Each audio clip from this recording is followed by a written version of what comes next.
السلام علیکم ورحمۃ اللہ وبرکاتہ۔ آج ہم ذکر کریں گے قرآن پاک سے 4 آیتوں کا۔ ان 4 آیات کو جب ہم پڑھیں گے تو انشاءاللہ تعالی اس کے بہت بڑے فائدے آپ کو ملیں گے۔ سب سے پہلی بات یہ ہے کہ کسی بھی بیماری کے لیے اگر ان آیات کو 7 دفعہ پڑھیں اول آخر درود شریف کے ساتھ اور بیمار پر دم کریں تو انشاءاللہ بیمار ٹھیک ہو جائے گا۔ یعنی پڑھ کر اس کے کان میں دم کریں، کان میں پھونک ماریں۔ اسی طرح سے کسی بندے کو اگر جن ہو گیا ہے، جن بھوت اس طرح کی بات ہوتی ہے نا، یا آسیب یا جن بھوت یا سایہ کہتے ہیں، اس طرح کی کوئی بات ہے تو ان 4 آیات کو پڑھ کر اول آخر درود شریف کے ساتھ اس کے کان میں پھونک ماریں، دم کریں تو انشاءاللہ وہ جن بھوت دفع ہو جائیں گے۔ اسی طرح اگر کسی کو نظر بد ہے تو اس کے لیے بھی آپ اس کو 7 بار اول آخر درود شریف کے پاس ساتھ پڑھیں گے تو پھر دم کر دیں گے تو نظر بد بھی ٹھیک ہو جائے گی۔ اسی طرح کسی پر جادو ہو گیا ہے تو جادو کو بھی ختم کرنے کا یہی طریقہ ہے کہ ان آیات کو 7 دفعہ پڑھیں اول آخر درود شریف کے ساتھ، اور جس کو جادو ہوا ہے اس کے کان میں آپ پھونک ماریں اور پانی لیں، پانی کے گلاس پر انہی آیات کو 7 دفعہ پڑھیں اول آخر درود شریف کے ساتھ، پانی پر بھی دم کریں اور پانی بھی اس کو پلا دیں تو انشاءاللہ تعالی وہ جادو جاتا رہے گا اور بندہ ٹھیک ہو جائے گا۔ اسی طرح جو عامل ہوتا ہے اس کو پھر یعنی عمل کرنے والا بندہ اس کو ہر نماز کے بعد ان آیات کو 7 دفعہ پڑھنا چاہیے، 7 دفعہ اول آخر درود شریف کے ساتھ۔ اس کو جاری رکھے تو انشاءاللہ اس کی زبان میں تاثیر رہے گی اور پھر اثر رہے گا، اور جس کو دم کرنا ہوگا اللہ کے حکم سے بندہ ٹھیک ہو جائے گا۔ تو اس طرح سے انشاءاللہ تعالی یہ فائدہ ہوگا۔ تو پڑھتے ہیں یہ آیات، سورہ مومنون کی آخری آیات ہیں، سورہ مومنون کی آخری 4 آیتیں۔ اعوذ باللہ من الشیطان الرجیم، بسم اللہ الرحمن الرحیم۔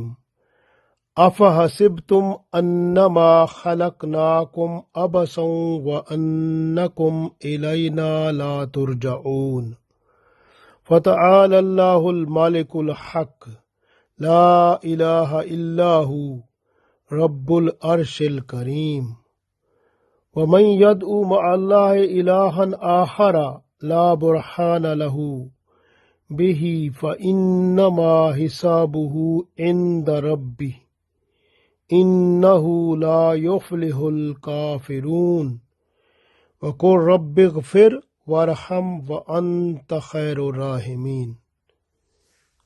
سورہ مومنون کی آخری 4 آیتیں، آیت نمبر 115، 116، 117 اور 118۔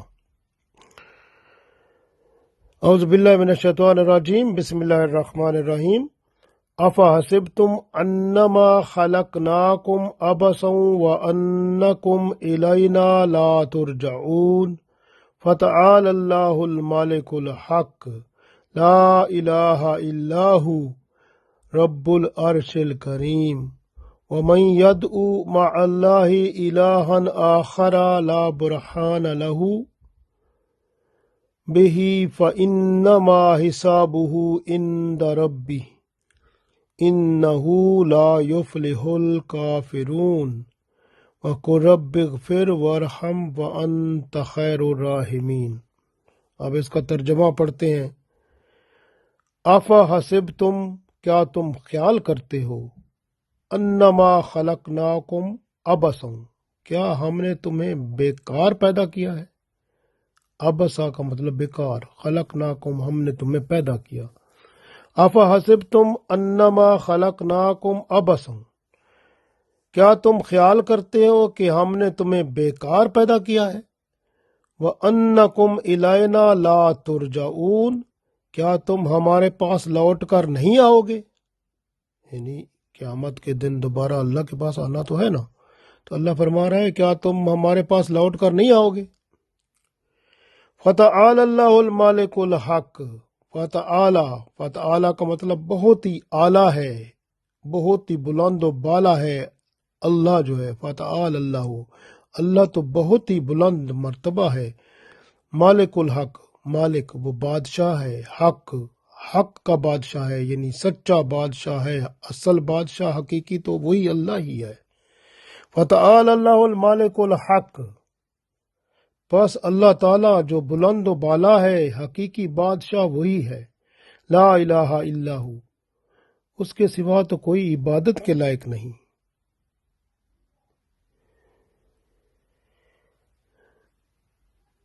رب العرش الکریم، وہ رب ہے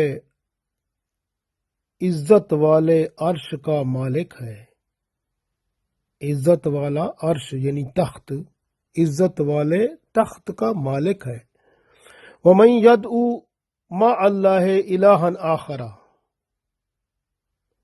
وَمَن يَدْعُ، اور جو کوئی پکارے، مَعَ اللَّهِ اللہ کے ساتھ، الہن الہ یعنی معبود، آخرہ کسی دوسرے کو، اور جو کوئی اللہ کے سوا کسی اور کو عبادت کے قابل پکارے یا عبادت کرے کسی اور کی، اللہ کو چھوڑ کر، لا برہان لہ، اس کے پاس اس کی کوئی سند نہیں ہے، کوئی دلیل نہیں ہے، لا برہانہ نہیں ہے، برہان برہان دلیل سند، لہو اس کے پاس، اس کی بہی اس کی یعنی اس کی اس کے پاس کیا دلیل ہے؟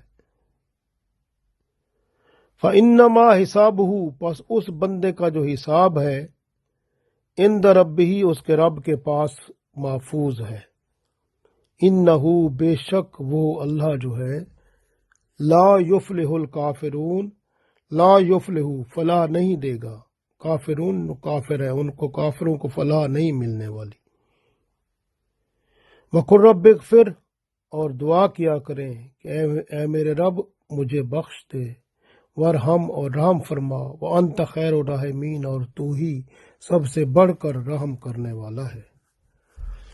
أَفَحَسِبْتُمْ أَنَّمَا خَلَقْنَاكُمْ عَبَثًا وَأَنَّكُمْ إِلَيْنَا لَا تُرْجَعُونَ فَتَعَالَى اللَّهُ الْمَلِكُ الْحَقُّ لَا إِلَٰهَ إِلَّا هُوَ رَبُّ الْعَرْشِ الْكَرِيمِ وَمَن يَدْعُ مَعَ اللَّهِ إِلَٰهًا آخَرَ لَا بُرْهَانَ لَهُ بِهِ فَإِنَّمَا حِسَابُهُ عِندَ رَبِّهِ إِنَّهُ لَا يُفْلِحُ الْكَافِرُونَ وَقُلْ رَبِّ اغْفِرْ وَارْحَمْ وَأَنْتَ خَيْرُ الرَّاحِمِينَ۔ کیا تم خیال کرتے ہو کہ ہم نے تمہیں بیکار پیدا کیا؟ کیا تم ہمارے پاس لوٹ کر نہیں آؤ گے؟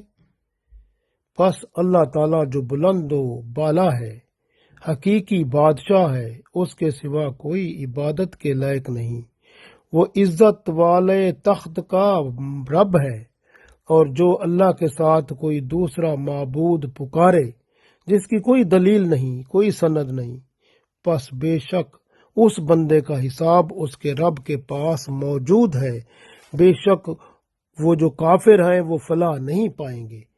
اور آپ صلی اللہ علیہ وسلم فرما دیں کہ آپ دعا کیا کریں، اے میرے رب بخش دے اور رحم فرما، اور تو بہترین رحم فرمانے والا ہے۔ یہ ہیں وہ آیات اور ترجمہ جو میں نے عرض کیا، 4 آیات سورہ مومنون کی۔ اس کے بارے میں جو روایت ملتی ہے تفسیر مظہری میں بھی، تفسیر قرطبی میں بھی، حضرت عبداللہ بن مسعود رضی اللہ تعالیٰ عنہ کی روایت ہے۔ حضرت عبداللہ بن مسعود رضی اللہ تعالیٰ عنہ کا گزر ایک ایسے بیمار شخص پر ہوا جو سخت بیمار تھا، یعنی اسے بہت بیماریاں لگی ہوئی تھیں۔ تو عبداللہ بن مسعود رضی اللہ تعالیٰ عنہ نے یہی 4 آیتیں افحسبتم انما خلقناکم سے خیر الراحمین آخر تک، یہ 4 آیتیں پڑھیں، اس کے کان میں پڑھا انہوں نے، تو وہ آدمی ٹھیک ہو گیا اسی وقت ہی۔ تو رسول اللہ صلی اللہ علیہ وسلم نے حضرت عبداللہ بن مسعود رضی اللہ تعالیٰ عنہ سے پوچھا کہ آپ رضی اللہ تعالیٰ عنہ نے اس کے کان میں کیا پڑھا تھا؟ تو عبداللہ بن مسعود رضی اللہ تعالیٰ عنہ نے یہی آیتیں بتائیں۔